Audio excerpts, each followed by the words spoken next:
Now I'm going to talk about arranging classical music for the Chapman Stick.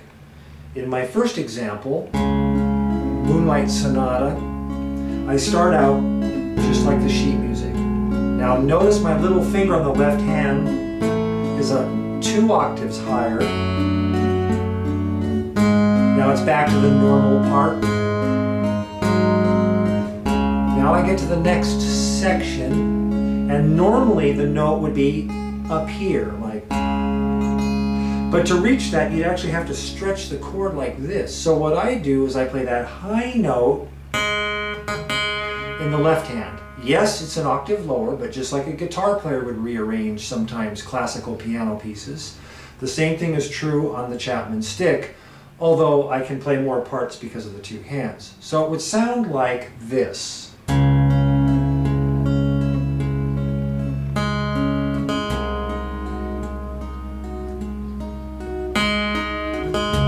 That allows me to keep the chords sustaining, just like holding the pedal down on a piano.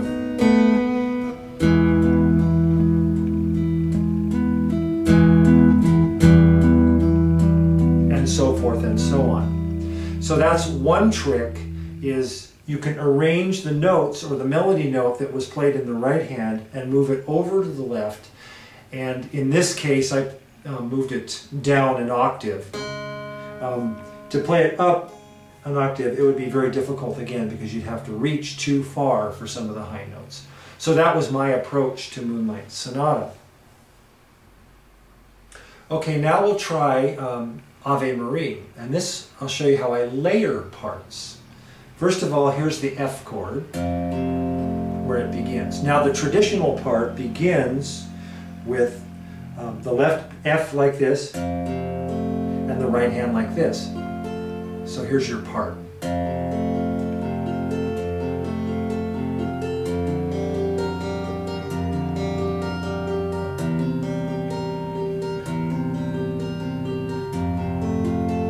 Okay, what I do is I actually will play this part again an octave lower in the chord.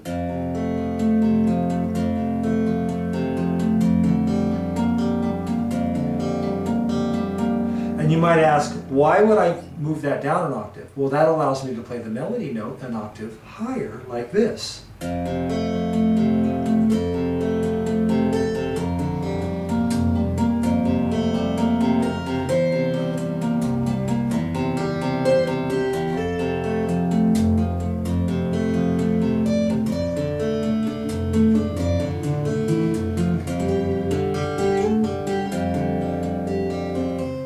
So forth there. Also notice that in the left hand I actually added low bass notes that in some of the arrangements are not printed, they're not there, but I added them in to fill out the sound like this. Right there, there's your low note. And then I come across back to the chord. So now I'll play the whole chord.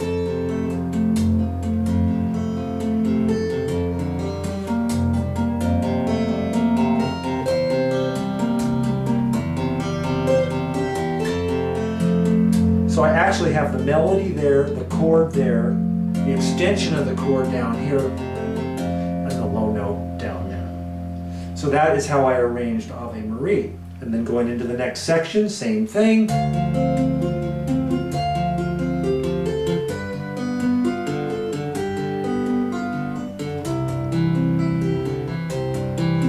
Sometimes I add a little different embellishment. That's my own version of some improvisation. And so forth and so on. So that gives me a really good foundation or basis to play that song. Now I'll talk about sustaining notes in the melody hand, using For Elise as an example. The melody goes like this.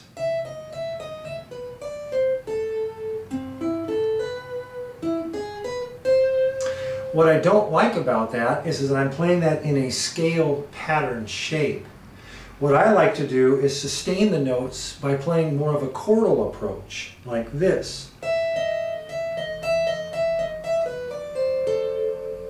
So all three of these notes are sounded at the same time instead of this way, like that.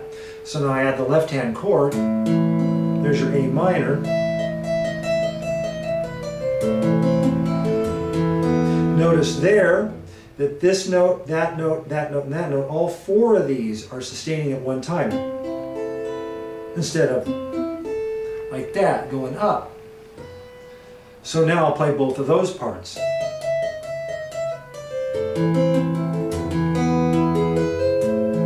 Same thing there, all three of these, and then I do play that note on top of this one.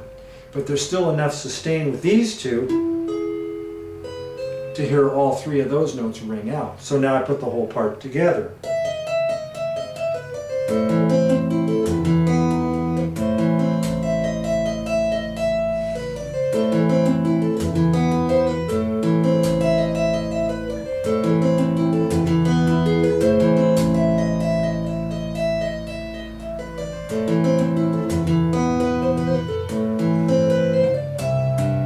Then here I'll hit the low note,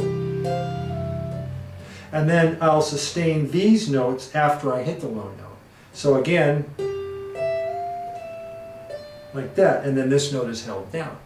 So the trick is to develop your scale patterns in such a way that you get more overlap. It would be an analogy to playing the piano and holding down the pedal to sustain those notes. Same thing in the first part too. Like that, I try to get a little overlap of those notes.